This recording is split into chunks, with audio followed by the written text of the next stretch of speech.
Hey guys, welcome to episode 1 of Review Wednesday here on Mike Yourself.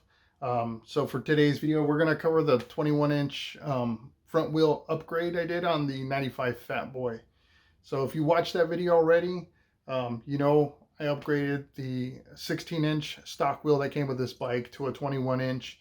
My goal was just to continue to enhance the look, the Cholo style that I have on this bike, and it absolutely hit the mark with this wheel. So I just happen to like that spoke look, and I went with this 60 spoke DNA wheel and a white wall tire. Got them both on eBay for a decent price. I believe the links to the eBay pages were included in that video. So if you're interested, go take a look at that. Um, Pricing on it fluctuates. It's eBay. It's the market. You're going to be looking anywhere between $500 and $1,000 for the combination, depending on whether or not you get this exact setup, or if you're looking for something else, then it's going to be depending on who the manufacturer is, all that kind of good stuff, right? So, and your budget. So whatever you're willing to spend and the look you're looking to get. So I achieved what I was hoping for there. The only modification I had to do in order to accommodate the front wheel was put the fender risers on it. So I got those and everything fit, no problems at all. So I'm super happy about that. As far as the ride goes, it feels just as it did with stock. Like I don't notice any different. Now, I say stock in the sense of the stock wheel.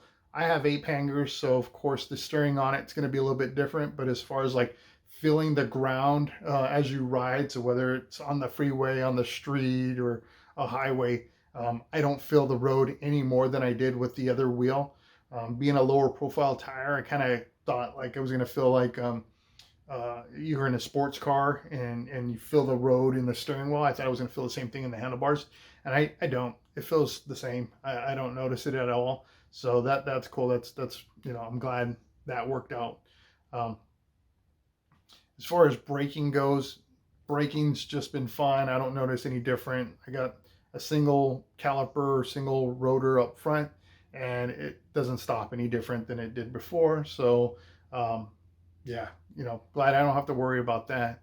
I did notice a difference in the speedometer reading. So my speedo is reading 5 miles an hour less than the actual speed, and so I'm riding down the freeway and feeling like I'm getting beat up by the wind a little bit more than normal. I'm just like taking a pounding in the chest and neck wrestling my helmet. And I was just like, what the heck's going on, right? So I'm thinking maybe it's just the wind is coming at me a little bit more. Who knows?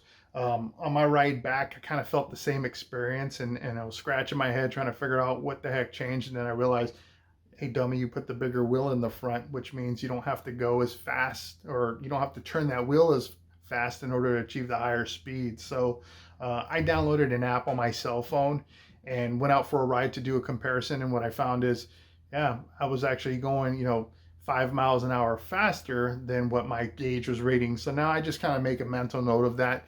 If I'm riding and I look down at my speedometer and I see 60, then I know I'm going 65. Or if I'm doing 75, then I know I'm actually doing 80 miles an hour.